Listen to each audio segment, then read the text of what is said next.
forums. If you are just tuning in, welcome. This is the Yeshuan Firesides. I'm Delaney. And I'm Shawn. You can see on your screen, it says you can call or text us, 220-222-4686. We're part of Yeshuans. We think Jesus already returned. We think that he fulfilled everything, that God set the standard through his son, that there's no need for prophets and apostles and pastors and teachers. But in this day and age, God writes directly on the hearts and minds of those who seek him in spirit and truth. Yes. We suggest that that's outside of denominational jurisdiction, power, control. We believe that God is calling and reaching through Christ to all people, everywhere, all the time. And if you join with us in that, then you're probably a Yeshuan too. We're building up an app. It is currently accessible. It's called Yeshuans. Go to yeshuans.faith, YESHUANS.faith to access it. And that is where we retrieve lots of questions. There's forums. There's an AI chatbot. There's courses. There's a bunch of stuff. It's all free. And you can be a part of it. But... And we also, just to give you an update on each week, on Sundays at 8, we do a verse-by-verse through Matthew, if you want to check that out. Then at 10, we do a Sunday school where we're talking about biblical precepts for us to grow by. And then today on Sundays, Mountain Time at 2, we do the Fireside. Then on Tuesdays at 8 p.m. Mountain, we air Heart of the Matter. at 8 p.m. Epiphany, where we believe that the risen Christ has fully come into power. We use January 6th as the day we say he did it, but it's just emblematic of the idea that he rose materially and returned materially for his bride in that day. And today, that after 2,000 years of men making a mess of organized religion in his name, he's returned spiritually to those who are his, who walk in faith and love. Guess what? Your microphone has been totally down this whole time, but they can hear you in the background. So, do I need to talk louder? No, they heard you in the background. If you can't tell, we're a small team, so things get tricky sometimes. But anyway, we have a bunch of questions from this week. All right.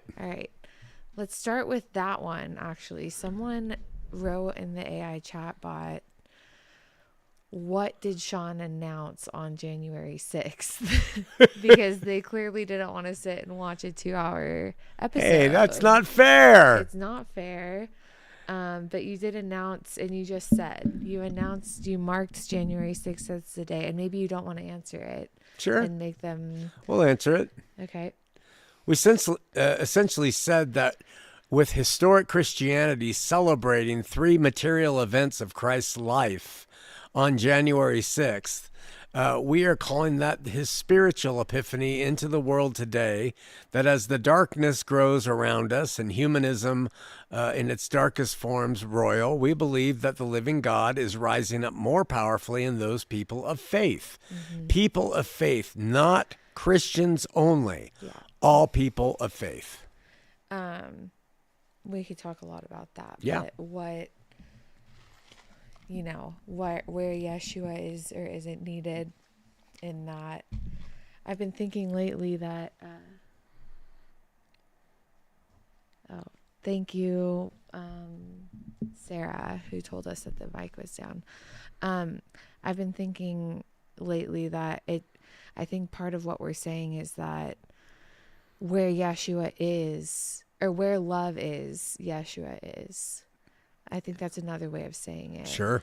And the spirit of Yeshua. The spirit of Yeshua, yeah. And so, which gets tricky to be like, you don't need to know that it's Yeshua, or you don't need to know, but we will stand firm on the fact that it is. Sure. So, anyway.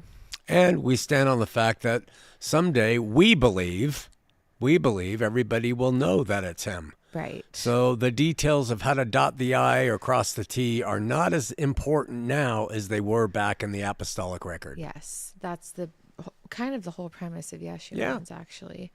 We're going to be building up ways to more or less challenge the Yeshuan approach this year, setting it up as, I don't know how to describe it, but like almost like a Socratic dialogue platform. Yeah. Making it where people bring their challenges and their questions more easily rather than them just watching our content. Mm-hmm. But so this is our working avenue to do that. So we hope you really give us your toughest questions here. You can call in, you can put it in the chat.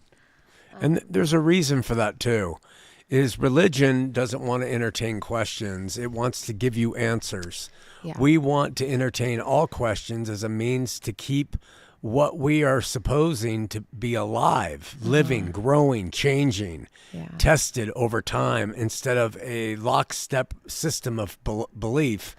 Yeshuans are an open source that we want everybody to bring their content so that we can test it and see how it fits with what we tend to say. Definitely. We have a question here. I wanted to just say that hopefully starting next week, we'll have a better system for this where you're seeing each other's chat comments across the platform, because we have this streaming across several platforms. So working on that. But Subjective Moralist asked, you guys believe that the laws of the first 5 books of the Bible remain a valid guide for life? I don't. Yeah, I don't either. I believe they provide an invalid guide for life, that the real guide is the Spirit. The idea here, if you're new, is that the Bible is a completely fulfilled material document where we can learn from it principally, but it does not apply materially or collectively today. Yeah. But it's just a guideline. I mean, guide for life. I guess you could read those and principally draw from them, though. Sure, as an but individual. If it's a guide for life, then what was the need of a Messiah? True. To show that that was insufficient to bring a person to real living. The law only brought us, like a schoolmaster, to understand our need for God. Right. So I disagree with it being a guide for life. He said that's the normal emergent belief from Yeshuans. Why are you guys different? I don't even know what a Yeshuan. Like, we thought it was a new term, though. What does that mean? It's a normal emergent belief from Yeshuans. What is there an established group called Yeshuans? No. Person in the chat, let us know what you're referring to. We're definitely something very different than anything you've heard before, and if we're calling ourselves the same thing, it's by mistake. It's because we came up with that word on our own, not knowing someone else used it. Okay, we have a text question here. Let's hope our phones work today. I affirm Christ's total victory. How does denying full preterism negatively affect a believer's walk? And for anyone listening, when I think this person is affirming our stance on total victory, which is that Christ completed everything, that's sin. There isn't more to be done on top of what Christ promised. Right. Unlike what Christianity actually asserts. But Go ahead. How does denying full preterism negatively affect a believer's walk? Well, if I was a believer in a future return of Christ, and I really believe that, and you wrote and said you don't, it's all fulfilled. Yeah. What I would do is I would say, well, if he hasn't returned, then we have no basis, because Paul links his return to the fulfillment of everything. You have to have his return in place to believe that Christ fulfilled everything, because he's not going to fulfill everything until he returns. So our eschatology is vital to what we teach in terms of how we do religion and how we believe and how it's practiced, because it's predicated off the idea that Christ has returned. God is now all in all, and all things have been put under his feet. If that's not the case, it's because he hasn't returned, so it would negatively impact being a Yeshuan. All right. Yeah. He just told us that this is Randy in York, Pennsylvania. Hey, I was on a mission there. I love York, Pennsylvania, with all those York peppermint patties.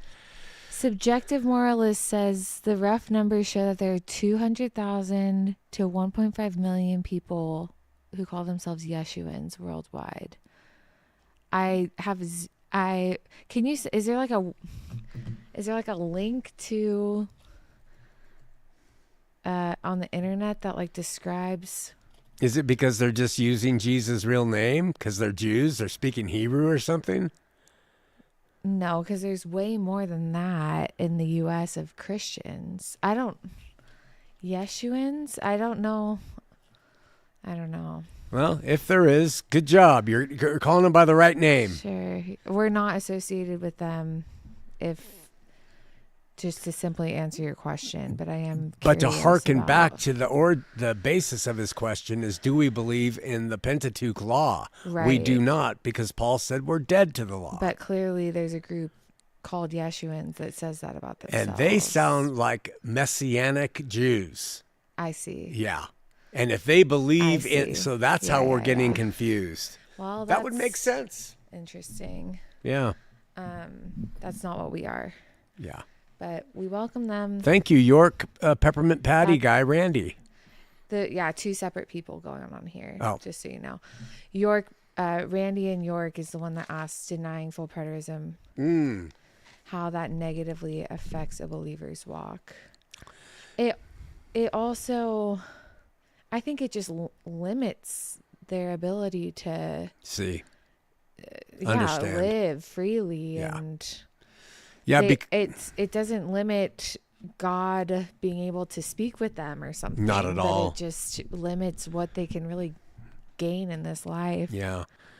And it can be used against you by a biblicist, because a biblicist, if you don't agree that Christ has returned, can get you and corner you with scripture that makes you an inferior follower of Christ if he hasn't returned.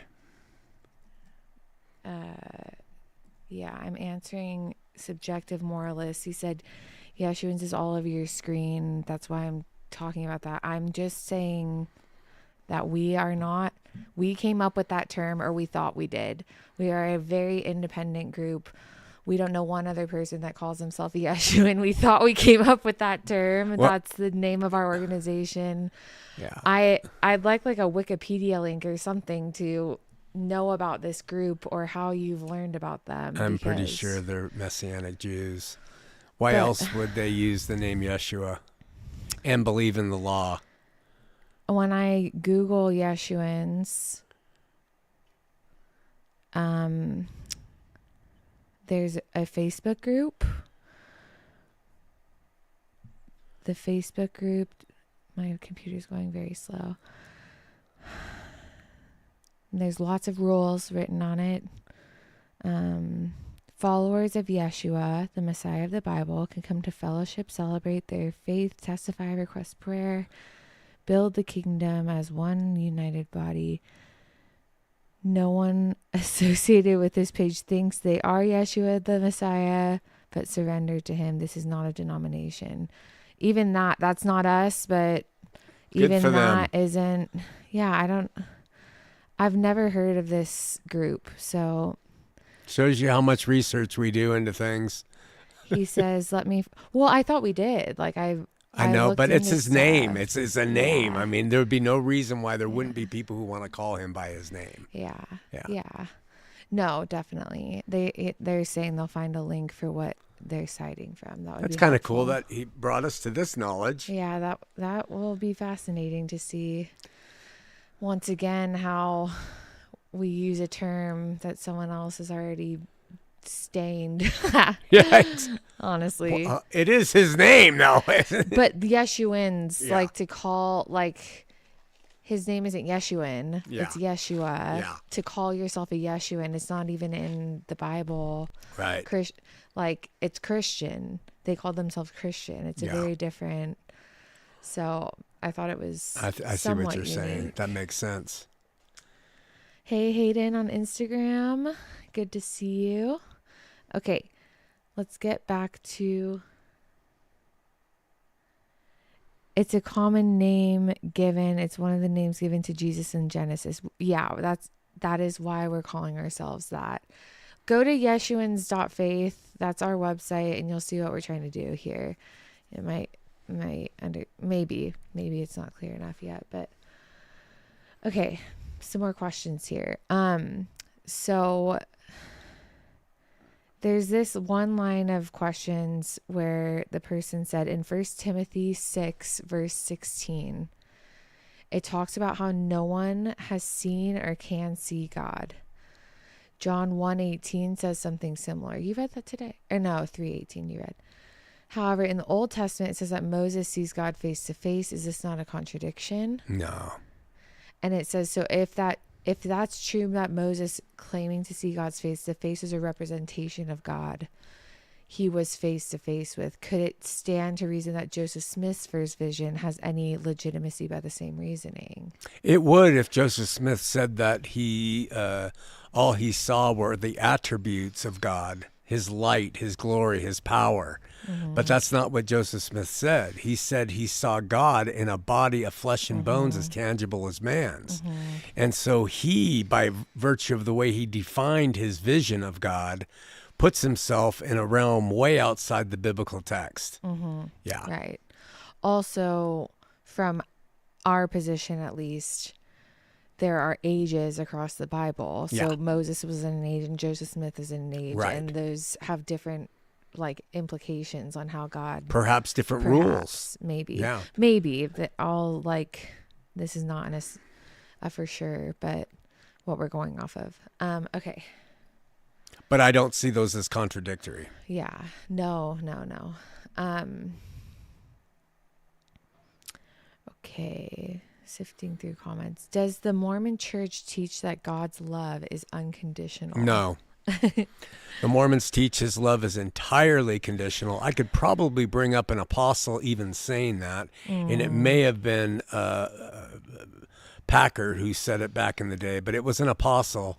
And they clearly said, no, his love is absolutely conditioned. Mm-hmm. Yeah. Okay. Does God love us unconditionally? I would say God so loved the world that while we were yet sinners, he gave us his son. So that sounds pretty unconditional to me. Mm-hmm. I would also cite Paul's definition of love, that it never fails. It endures all things. It bears all things. It hopes all things. It doesn't end. God is love. God's love never ends. Therefore, it has to be unconditional. Mm-hmm. Yeah. The word unconditional, is that a biblical? This is my own question. It's a surmised word based on what we see in the Bible. Right. But I would also add one more thing to the unconditionality of his love. He doesn't unconditionally accept us. He loves us, but he doesn't unconditionally accept us. That's predicated on our faith. So he has done everything on our behalf unconditionally. He's paid for our sin whether we believe on him or not.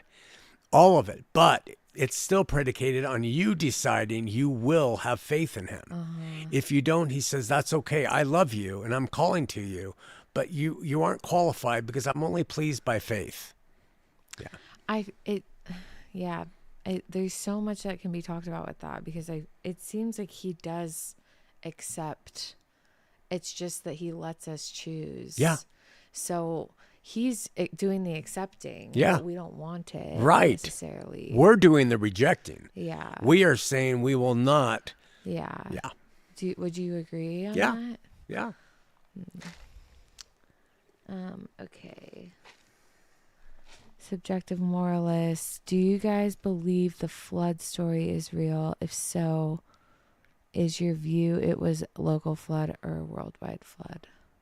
Well, these things are not Yeshuan doctrines that must be believed. It's just what each of us individually see. I believe that the flood account better suits a geographical flood of a basin in the old world and all the animals, and that's how far humankind spread out. And that was the whole world to them. I don't believe in a worldwide flood where all the animals of the earth were taken.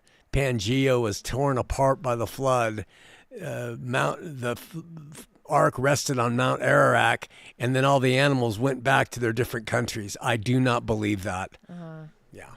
But again, it seems like you've never like heard of us before, and we're about subjective faith. So we have done a lot of study and provide that on our website, but we believe everyone can believe how they want and that God's working with them on their own separately. Yeah. So, and that answer was a subjective response from me. That's all. Yeah.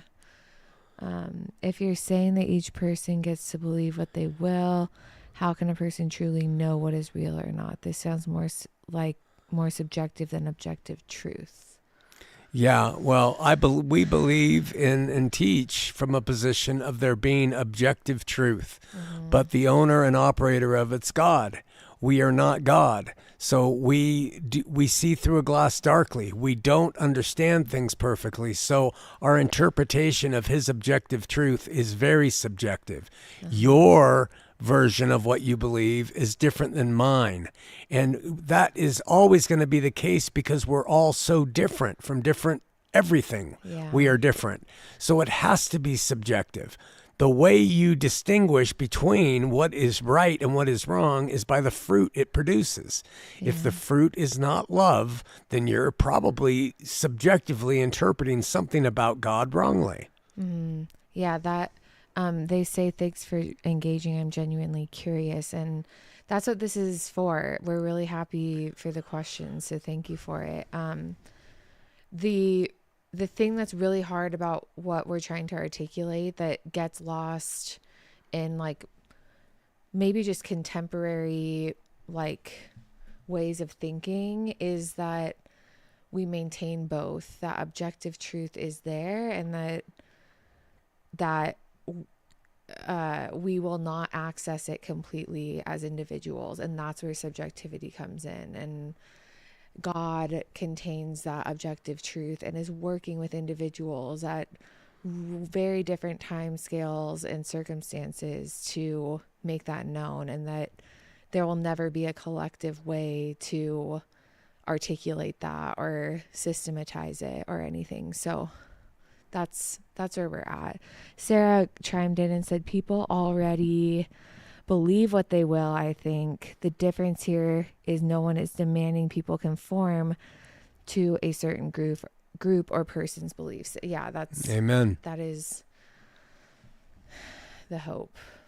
We can't tell you what God is or isn't. We can tell you what we believe God is or isn't. Right.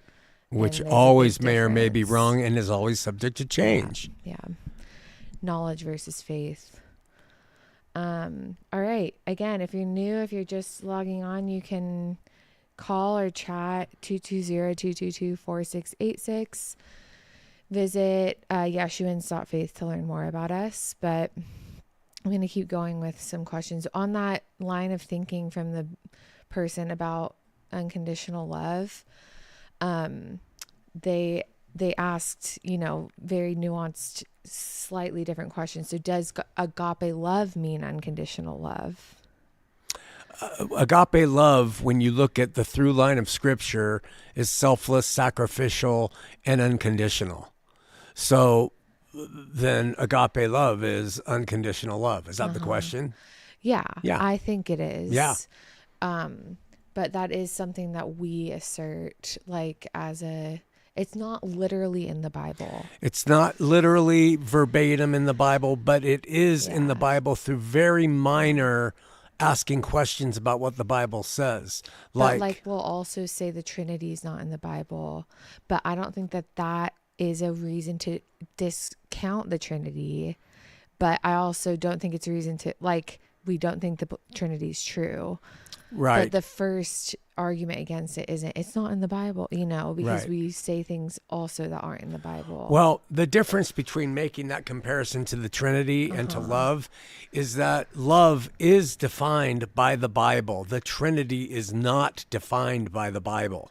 Right. Yeah. Yeah. So, there are a lot of arguments against the Trinity in the Right. Bible. Right. There are not any arguments against unconditional love.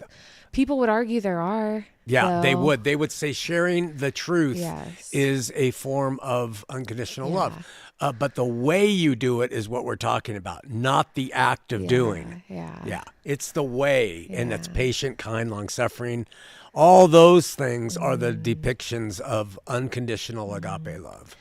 Right. And agape love does have a definition, and it seems like we make the jump to summarize all of those characteristics that it literally says as unconditional. Yeah. Like mercy and patience, these are unconditional Right. things. Because their very word suggests that there has to be a selfless, sacrificial, unconditional love Yes. behind Yeah. the action. Yes. Yeah. And I don't know how to explain that any other Yeah, way. yeah. If you can tell me how that love is defined as being patient, well, that show me when patience is required.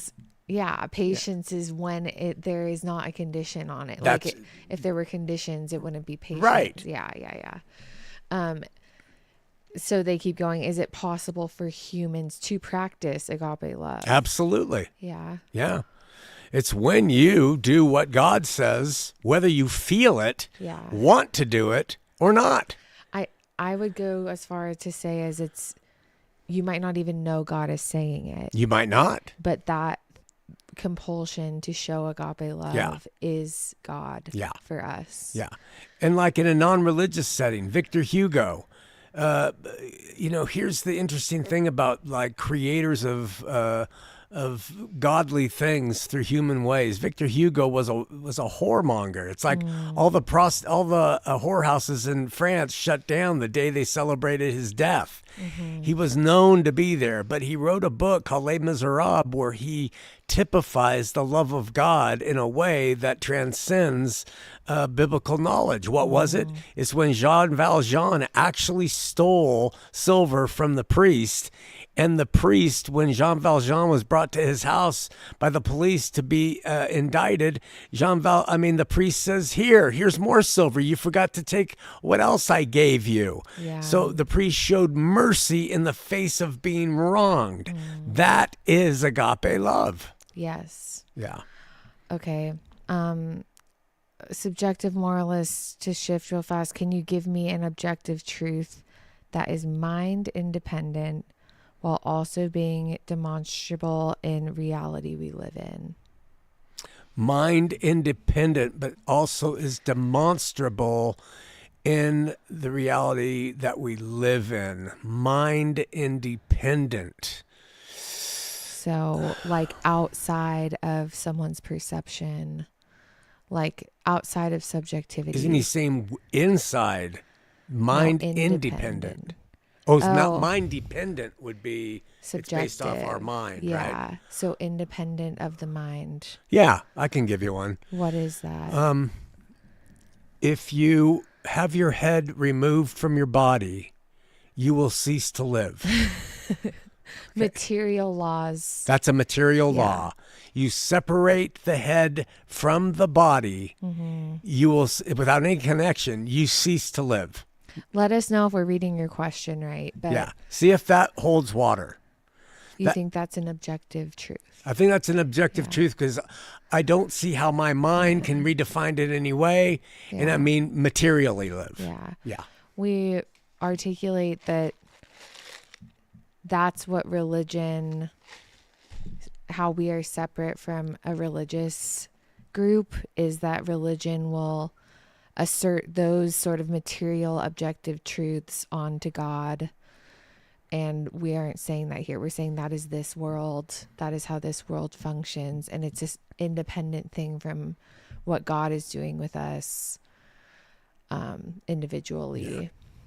So, to some degree, or what? Yeah, that's what we're working through. But yeah, right back. I'm not sure if we answered that question correct. Okay, let's move forward. Do you have any questions from this week? Anything No. you wanted to touch on? No, love to hear what people thought of the first two Epiphany shows, because we dropped all the major bombs on why we've done it relative to the faith and why we've done it relative to Mormonism. Verse 1 was the faith at large. The second episode was to Mormonism, and we're getting views, but we don't have many comments on it. And I think it's an important one. There's a couple comments. Someone said, okay, the long way.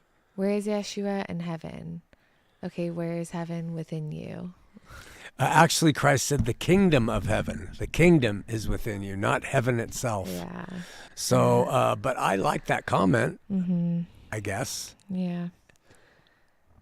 Okay, he said that would, to the objective law, that would be a law. The situation would happen for all humans anywhere in the universe. I'm looking for a truth. I argue truth is subjective in all cases when it comes to mind-independent situations. Truth only becomes objective and mind-dependent on a subjective basis. I think we might kind of agree with sort that. of, but I would counter, because truth is only defined by us. Truth is not just something that lasts in this world, which is the removal of the head truth I was talking about. I think in heaven, somebody could not have a head and exist. So when I say truth, I mean truth that is eternal. Capital T does not. I think that's what he's actually saying too, though. Is he? Is that what, like, when I think through these things, I think of it that way too. Truth is in the realm of God. Yes. And it is not this world. No. So, and the way we talk about it is like those two realms, this world and the eternal realm. So what you're calling a law, like, yeah, you can call that a law. We'll agree with you. And it's a law that... But it's a truth of this world. Truth of this world, right. And the thing that we insist on is that there are separate realms. There's this realm and that realm. This realm has the laws. That realm has the truth. Right. So, like... The laws here can be good, but it doesn't make them true. So his question, though, is you can't ever get to truth without subjectivity. And I think we'd agree with that. Like, God is understood subjectively. I think I can agree with that. In our realm, sure, that has to be true. From our realm. Yeah. We do believe that truth that's out there is objective. Yeah. But we subjectively believe that. Yes. Like, we have no other means. We can't tell you to believe that. So I would agree with him. Yeah. Yeah, let us know if that makes sense. I think you're probably saying it to a further degree a little bit than we are, but SOS, I can't read what your name is, Ministries. Hello, everyone. Hey, welcome. Just so you know, we're spread across platforms right now, and your chat might not be coming in to many people, but we're consolidating them next week. He says we only have this world and the universe to look at. Without other universes or worlds to investigate, we're just guessing and don't know for sure. We also agree. Agree completely. But we do have a faith beyond that, right. That it is there, that there is something, but it is faith. It's not a knowledge. Yeah. And we distinguish that. It is not a known. You cannot say you know God exists. We cannot say it. You can say it, but you cannot say that with any validity of certainty if you're operating in the same realm that all humans operate on, where a realm of faith. Mm-hmm. Yeah. That's what makes it That's really hard. It's really hard to like, the longer I go, the harder that is to believe Yeah. without the knowledge. Yeah. We have things that we claim, but it's still not knowledge. It's our embracing evidences we Yes. believe is knowledge. We believe those evidences point to one thing. Right. Other people might see those pointing as another thing. Absolutely. We'll also assert that that's their own faith. That's right. That's also faith. That's that why they we have. don't put faith in dogmatic, doctrinal, demanded positions. Right. Yeah. Someone on your most recent, the most advanced fair explanation of Mormonism you've never heard video Yeah. wrote Akashi record Casey. Yeah. What is that? The Akashi record, I don't know. I was going to ask Larry Sr. why they call it the Akashi record. Akashic record. But that's what Casey, Edgar Casey, put all of his recordings in. He calls it the Akashi. Now, why he calls it that weird name, I don't know. But interesting. Let's see. Somebody was trying to say that what we were sharing there was Edgar Casey-like. Wow. That's actually kind of funny. Mm-hmm. Akashic record. Popularized by mystics like Edgar Casey, now seem to be as a spiritual resource for healing and understanding life's patterns. Could be. And I would suggest, just really from my own perspective, that is more like the Jungian collective record. The Akashic record is a Jungian collective of human spirit of man stuff, and not a sacred book that God has for healing. And that's where I differentiate the inspirations that Casey had and Smith had, or you or I have, from revelations from God. God's revelation was his son. Done. Yeah. Period. Yeah. Very different. Yeah. Subjective moralist. So are we agreeing that faith is what people rely on when it comes to religion and God? There is no knowledge or truth that God is real based on the definition of faith. I would say that, yeah. Yeah, me too. Yeah. I think we're in agreement on that. And we do have that faith and do everything to teach it, but are trying to get religions and religious people to admit that it's not a knowledge. Yeah. And to stop debating with scientists over knowledge, because it's all just everybody postulating what they believe is true. I also think that scientists go off of faith like that. So that's where maybe you're in a disagreement with us. They go off of laws as much as religion does. Theorems. But in the end, their connection of law to truth is a faith. That's right. That's really what's going on. That's all it is. Randy from York, do you believe that in 70 AD, Jesus took his church in a bodily sense, or was it a spiritual reality? I think that he took his bride from the earth, and in the twinkling of an eye, she changed from being physical and material to being spiritual and immortal. And I think that's what happened in 70 AD with the final destruction of all of the former age happening in about 134 AD. Back to that Akashic thing, that's Blavatsky as well. Yeah, it's all theosophy. Yeah. That's why I tie them all together. Yeah, because they all have these insights, but I just can't help but see them as coming from the Spirit of Man collective. Yeah. And this person that said that's what you're doing is not acknowledging your biblical reference to Christ, and that isn't Christ. Like, these people say it is God. Yeah. Right? Like they say it's God.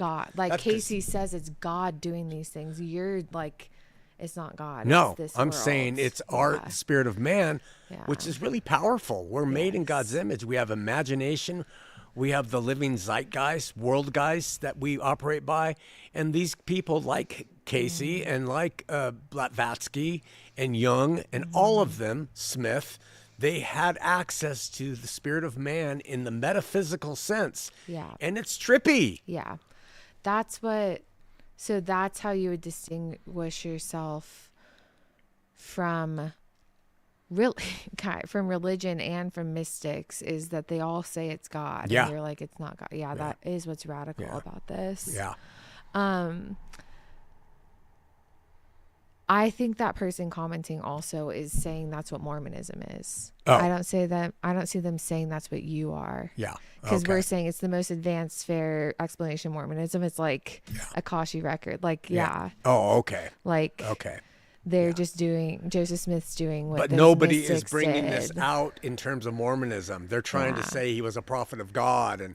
And we're trying to say that if you take the biblical record seriously, he was the last prophet. He was the final. Christ, he was, Mm-hmm. He was the truth. Mm-hmm. I am the way, the truth, like this other guy's talking about. Mm-hmm. So we have no other need for heavenly objective truth. We've got it in him and what he did. Yes. Yeah.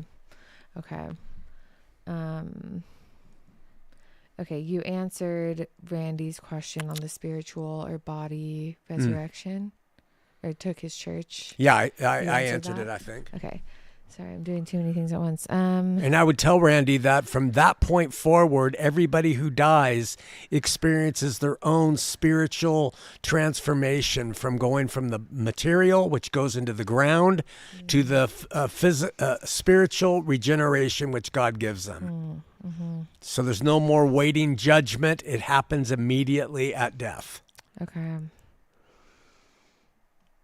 It's so different from what everyone on social media social media is my point of reference right now while I post videos, but it's wild. People really disagree with that. They really do. They've been clinging to it.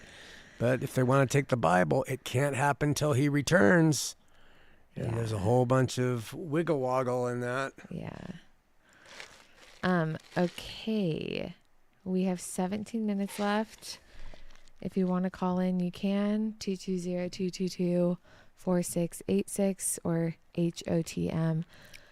SOS Ministries said, until those laws change. I'm sorry, I don't know what that's in reference to. So let me know what you meant by that.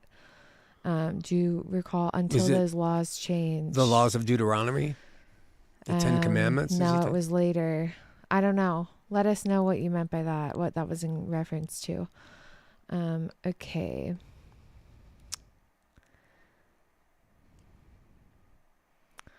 On the Adams Road video. Wow, that's an old one. Yeah. People are still finding that one a lot. Just a comment. I'm not shocked, as our relationship to God so precious that we as sinners must seek prayers from our brothers and sisters. God will not share his glory with anyone, as he is the Almighty God. As we can see, God is uprooting those who are not in constant prayer for his strength. We must diminish ourselves each day. That sort of thing. I just like to caution. We have a call here, so let's take that first. Hey, you're on the air. Hey, this is Subjective Moralist. Oh. Hey, awesome. Glad you're calling in. I figured this be more efficient. So, yeah, give me just a small breakdown of what you guys believe, because I'm not fully understanding. Okay, so essentially what we believe is that the biblical record tells us everything God did in and through his nation, and then his son, and then the Spirit of Christ to reconcile the world to himself. We believe that we have spiritually returned to the garden that our first parents ruined for us. And every human being is in that garden spiritually, not materially, choosing how they want to live. They have the Spirit of Christ in them. That's what's returned us all unconditionally to that garden state. And everyone is choosing whether to seek out and find the light of Christ within them, or to bury it and live according to their own will and ways, which is akin to either eating from the tree of life or eating from the tree of knowledge of good and evil, which leads to death. Finally, to summarize it, we believe that everything before Christ has been victoriously placed under his feet that we read about in the biblical narrative. Hell, Satan, death, afterlife punishment, etc., separation from God, and that everything since Christ God has allowed to further his work and growth in bringing all souls to him by and through faith. That's pretty much what we stand on, unless Delaney has more to add. I would just add that in terms of what we've been talking about with you, that idea is that Christ, it became the merging of like this world and the eternal for once and for all, which is why we talk about subjectivity now. It's like individuals and God, and that's it. And this world is this world materially, and the world itself is approached subjectively. And that faith bridges the gap between us and God now. So everything he just said is we have faith in. It's not a knowledge of that stuff, but that's what it's based on. Gotcha. Okay. Cool. No, there was a lot there. Thank you. So I guess the two questions I have then, it doesn't sound like you guys believe the Bible is inerrant, like it's not word for word true. Am I understanding that right? Yeah, we believe that it was word for word true when transmitted, but that's a waste of breath to even say it because we don't have any of those records of when it was transmitted. So since that time, we believe there are errors, but they aren't significant so as to lead somebody astray. Okay. To follow up on that, are you guys of the belief that Jesus was a real person, that he died on the cross, crucified by Romans, and then rose from the grave 3 days later? Do you guys follow that? Yeah. Yeah, absolutely. We believe the narrative as closely as it can be discerned in the scriptures. So we do believe that literally Christ was a God with us in the form of a man who did actually die for the sin of the world and resurrected on the third day. And we do believe that that basis is the basis for everything. Okay. But So again, my next... Yeah, we can disagree, but... No, it's okay. I think there's evidence, but I think there's different levels of evidence. Yeah. And what I mean by that is I think when we look, I'm going to speak generally. I'm not going to try to straw man anyone's argument. I think, and I agree with you, we don't have the direct texts to really see if it's true. So what I see people often do is they're going to kind of collect everything that the Bible says, and the singular message is, this is who Jesus was, this is the miracles that he performed, this is what happened, etc. What I often look for that I think the Bible's lacking is strong evidence. And by strong evidence, I mean there's no direct eyewitnesses. There's no direct documents, and virtually everything that I see in the Bible are claims and very, very strong assertions. So do you guys fall in the category of like the first one or the latter? Just out of curiosity, if you agree with my take on the different evidences.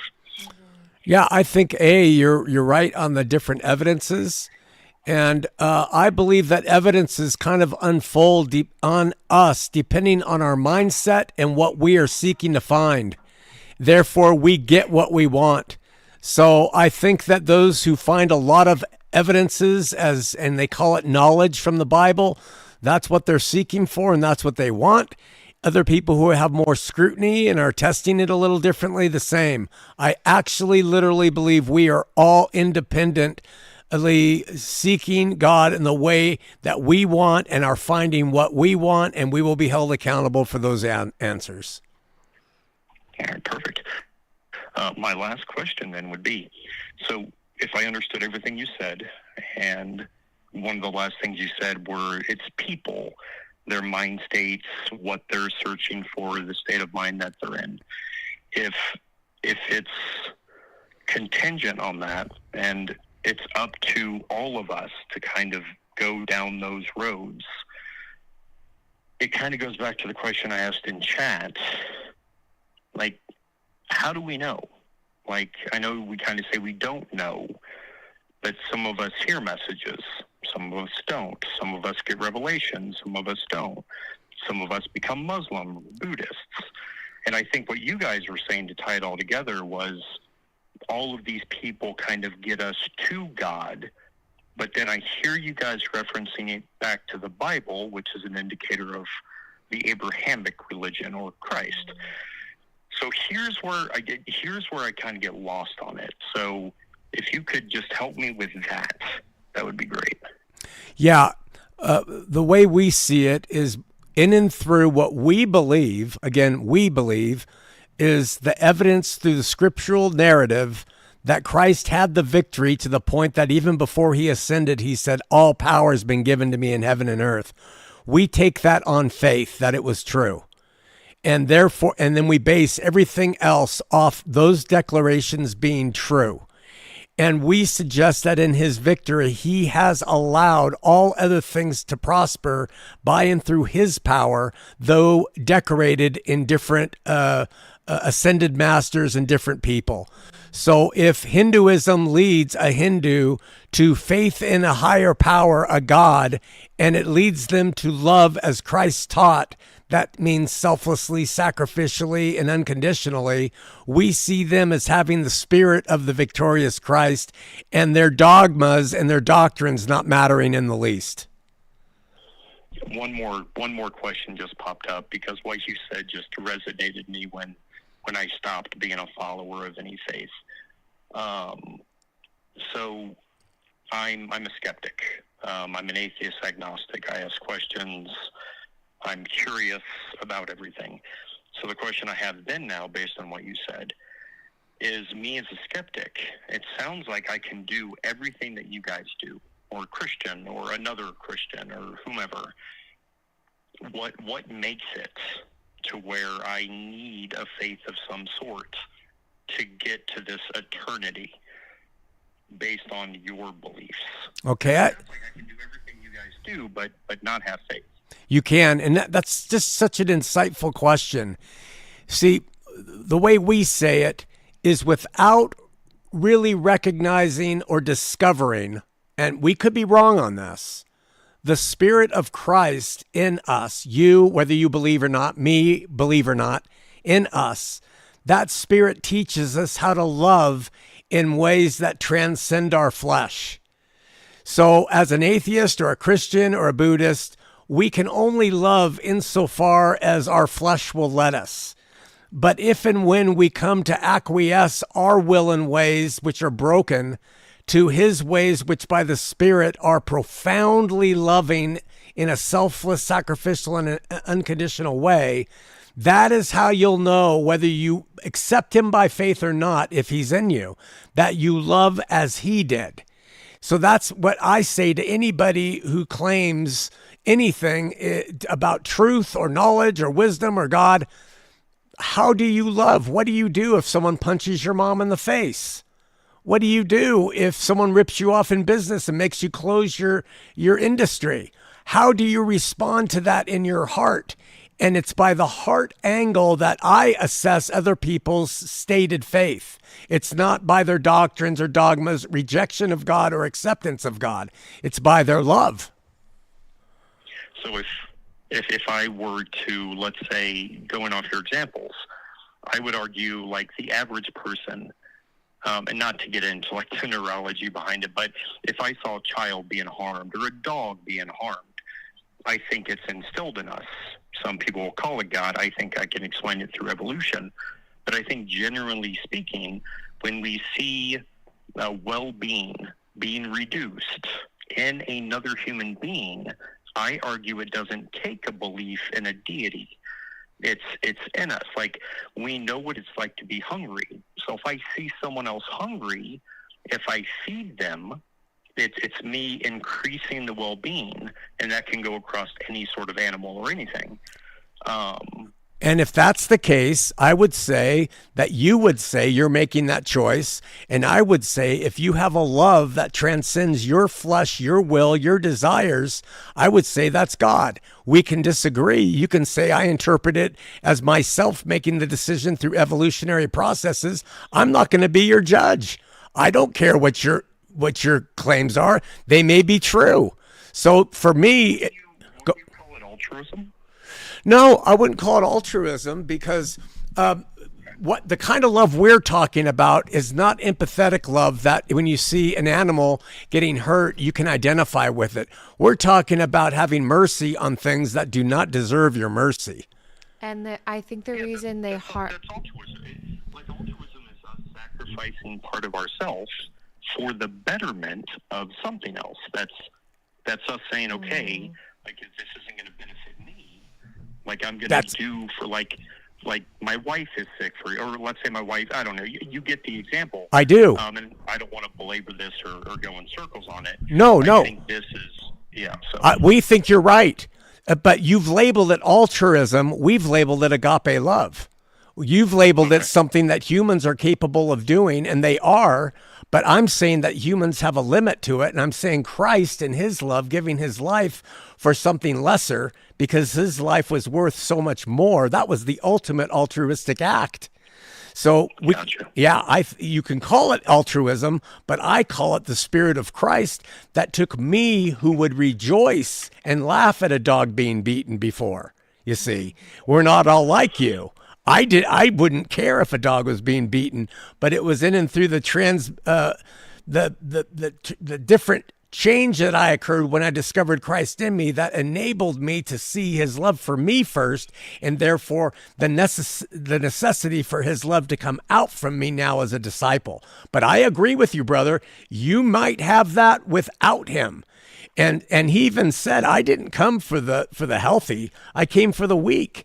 So no problem. You could be a Yeshuan as an atheist, agnostic atheist, who believes in the power of selfless love, calling it altruism or not, and you're welcome. That's what we're trying to say. Forget the dogmas and the doctrines.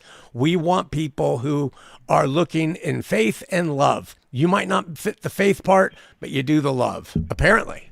I get you. Good deal. Okay, well, I think I called when you said you guys have like 20 minutes left.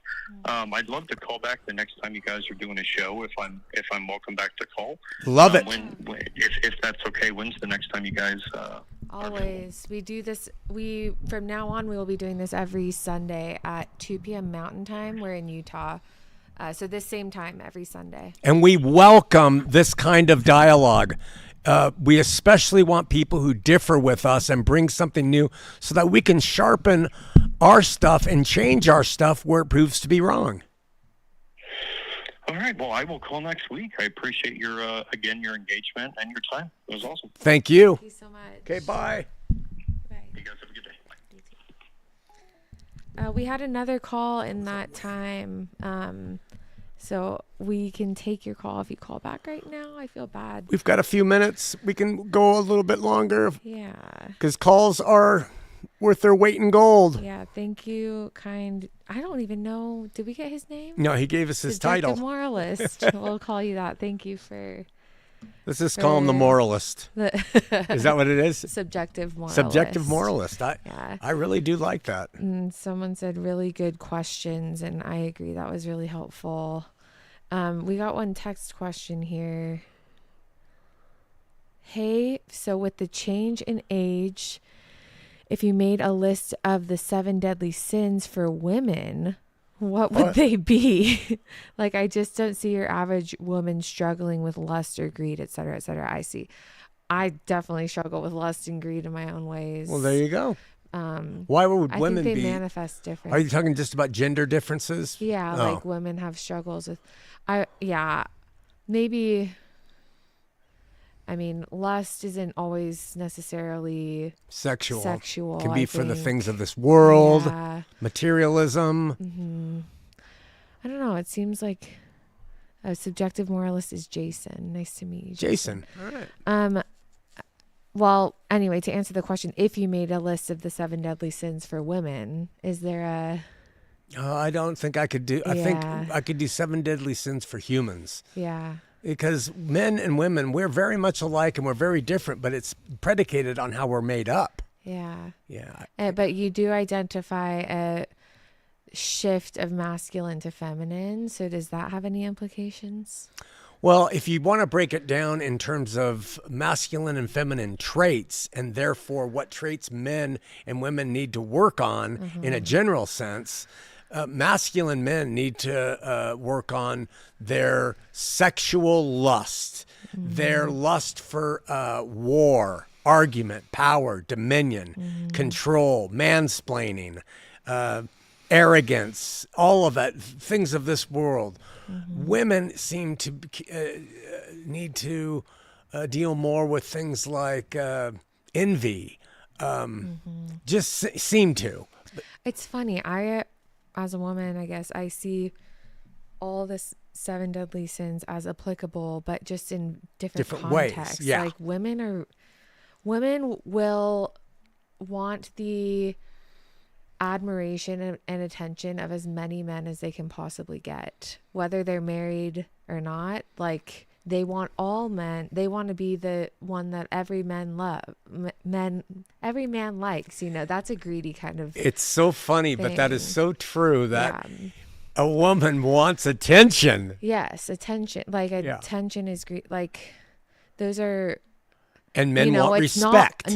Nothing is all women and nothing is all men. But in terms of like classic masculinity and femininity, I think all those 7 deadly sins can be applied. Yeah, I think that's a really good one, because when you look just generally at a normal woman versus a normal man, women just want to be the subject of adoration. That's why they have lashes and hair products and all the different things that women love. They just, our little granddaughter just loves the things of women. Yeah. Sparkly dresses. It seems more common for a man to be okay with his wife loving him. Yeah. And a woman wants her husband and all of her friends' husbands to love her. Like, but men also would like to have all the husbands' wives love them. Yeah. Just so in a different way. Different types of greed. I think women would hoard as much of the food for their children if they could, and money, whatever. Yeah. Different types. Lust and greed and gluttony and pride. Sorry, I probably jumped in on your answer there. No, you didn't. I thought it was good. Well, I thought those were good conversations that we had with Jason and the other fellow. And yeah, fantastic. Thank you for calling. Thank you for... Oh, maybe that person's calling back. Yep, we caught you. Okay. One more call. It's 304. Hey, you're on the air. Shawn, it's Billy from New York, man. How's it going? Hey, Billy. Hi. Delaney and Shawn here with you, brother. Hey, Delaney. What's going on? Hey. I really appreciated that last question. I thought he was really helped me think about something. So I thought it was really well put. Me too. A lot of his ideas.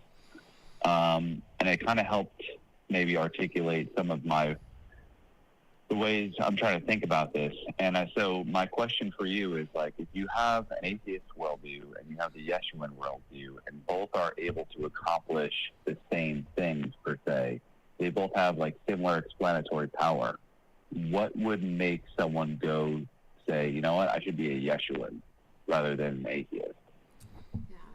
You want to try to answer that one? Well, Shawn will answer it better, and I'm sure but when Jason was talking, I was just thinking about the difference between agape love that is channeled through a source outside yourself versus agape love channeled from a source inside yourself. And Christ, you can only ever get the certain kind of agape love that Christ did through an outsourcing. And that's how I always think Christians are different, is that there's your identity that you have to maintain and you have to sacrifice always, and you're doing both all at the same time. And that's what's so hard about it. It's not a loss of self like the Easterners, and it's not it comes from me. It's like somewhere in between, and I still can't figure out how to articulate it. But what would you say? Well, I really like that. Sorry, Shawn. I really like that, because ultimately I know, like, what I lean into is ultimately we're not depending on ourselves to generate love. I believe the love, like, we're almost like tilted mirrors in a way. The love is reflected down, and we just reflect that love out. And so our source that we go to draw from is not trying to, like, conjure feelings of love within us. It's through the Spirit of God. And I could be wrong about this, but this is just my belief, that this is really what empowers us, is that we continually go and try to live in the Spirit. So that's just my perspective, though. And so, in agreement with both of you, I think to our listener, Jason, what we can say, and maybe Jason can too, I don't know his religious experience, but I have been without the love of Christ flowing from me, like the vine to the branches, and I have been with the love of the power of Christ flowing through me like a branch from the vine. And the difference is tangible. So that's the only, I'm like the blind man. I'm blind, I can see, that's all I can say. I used to love thinking I was doing a good job of it, but when the power source, the energizer rabbit of Christ came into me, the love, ability, and capacity has blown up beyond belief of what I thought I was conjuring up in myself. That's how subjectively this faith is. Yeah. All right, cool. I love it. That's it. Yeah, good. All right. Thanks, Billy. Guys, so, Thanks, Billy. catch you later. Thanks. Great calls today. Yeah, I think because it's a struggle, because I think if Jason were to join Yeshuans as an atheist or agnostic, he would be eternally welcome. But I think we would always butt up against the discussion of what do you do with when you fail in it? Because love, while like you said, the way I would tell in someone else is if they're loving, it's like we're not telling that in someone else. It's like, how do you deal with the fact that you will? Like you will fail. Yeah. You'll always fail. We fail. And that's at the root of why we need Yeshua, someone who did it perfectly, who can answer and like still love us after we fail. And and I am more than personally willing to admit to Jason that it is a crutch for me. Sure. And I have no hesitation to say it's based off faith that I choose. Yeah.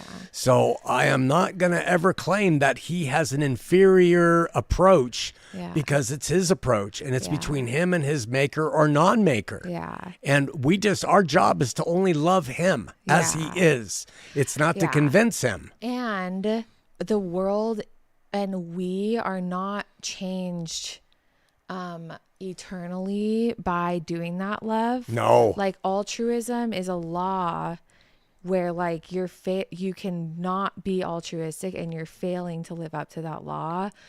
The agape love is like, I'm never going to love, I'm going to do my best, or like Billy said, a mirror. Yeah, like a mirror. I love that mirror. Yeah. We reflect his light. Yes. Yeah.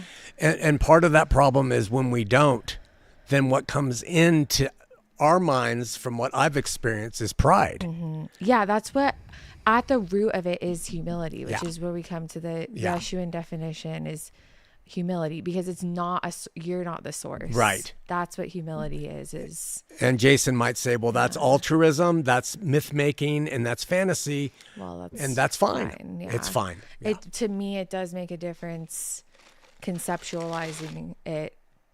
Mm-hmm. That different conception of it makes a very big difference to me. Yeah. But if it doesn't to you, that's fine. Yeah, look forward to talking more. I'd love to put Billy and Jason and the other man, you and I, on the same phone and to talk through some of these things. That would be great. Yeah. Okay, thanks everyone for listening. Love ya. Love ya. See you next